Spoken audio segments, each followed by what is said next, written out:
নমস্কার বন্ধুরা, শ্রাবন্তীর কিচেনে সকলকে স্বাগত জানাচ্ছি। আজ আমি মুচমুচে মশলা বেগুন ভাজার রেসিপি নিয়ে চলে এসেছি। মাত্র কয়েক ফোঁটা তেল ইউজ করে আমি এই বেগুন ভাজা করব। যখন আপনারা এই বেগুন ভাজাটি খাবেন কিন্তু ঠান্ডা হয়ে গেলেও একটু নরম হয়ে যাবে না বা হাতে কিন্তু একটু তেল লাগবে না।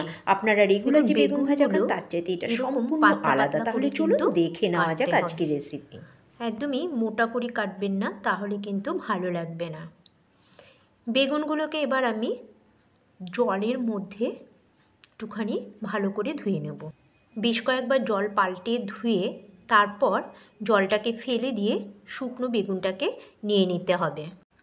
এবার বেগুনের মধ্যে লবণ দিয়ে দেবেন স্বাদ মতো, আর এর সাথে খুব সামান্য দেখুন চিনি আমি অ্যাড করছি। একটু সামান্য চিনি দিয়ে নুন আর চিনি আমি ভালো করে মেখে নেব বেগুনটার সাথে। নুন আর চিনি ভালো করে মেখে নিয়ে 10 মিনিট ঢেকে রেখে দেবেন। অপর একটি পাত্র নিয়ে নিয়েছি, তার মধ্যে দিয়ে দিচ্ছি 2 টেবিল স্পুন বেসন, আর দিচ্ছি চালের গুঁড়ো 2 টেবিল স্পুন।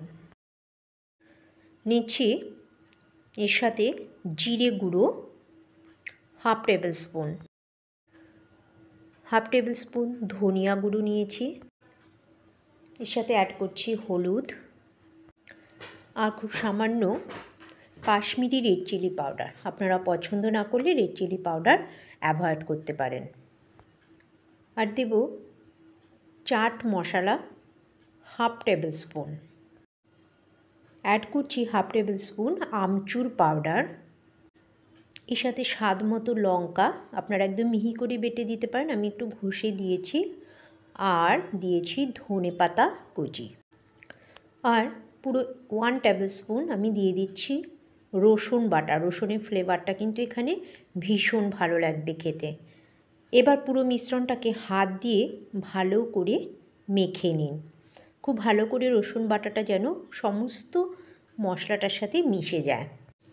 দেখুন হাত দিয়ে প্রথমে মিশিয়ে নিয়ে তারপরে খুব সামান্য জল দিয়ে আমি একটা থকথকে একটা ব্যাটার তৈরি করব। দেখুন ব্যাটারটা আমার তৈরি হয়ে গেছে। একবারে কিন্তু বেশি জল দিয়ে দেবেন না, অল্প অল্প জল দিয়ে এই ব্যাটারটা তৈরি করতে হবে। এবার আগে থেকে যে নুন চিনি মিশিয়ে রাখা বেগুনটা ছিল সেটা আমি ব্যাটারের উপরে দিয়ে দিচ্ছি।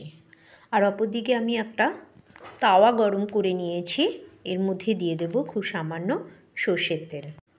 দেখুন বেগুনটা কিন্তু একদমই ডুবো তেলে ভাজা হবে না, মাত্র কয়েক ফোঁটা তেল দেওয়া হয়েছে তাওয়াতে, আপনারা দেখতে পেয়েছেন। এই সামান্য কয়েক ফোঁটা তেল ইউজ করি বেগুনটা ভাজা হবে। যখন আপনি বেগুন ভাজাটা খাবেন হাতে কিন্তু একদমই তেল লাগবে না। এবার দেখুন বেগুনের ওপরে আমি মশলাগুলো ভালো করে লাগিয়ে দিচ্ছি এপিট ওপিট করে। দু পিঠেই আমি মশলাটা লাগিয়ে দিয়েছি। এবার এর উপরে আস্তে করে তার উপরে আমি দিয়ে দেব। বন্ধুরা, এর আগে আমি নানান রকম ডাল, খিচুড়ি এবং বাচ্চাদের নানান রকম টিফিনের রেসিপি শেয়ার করেছি এবং কোনো রকম মশলা না বেটে চিকেনের রেসিপি শেয়ার করেছি।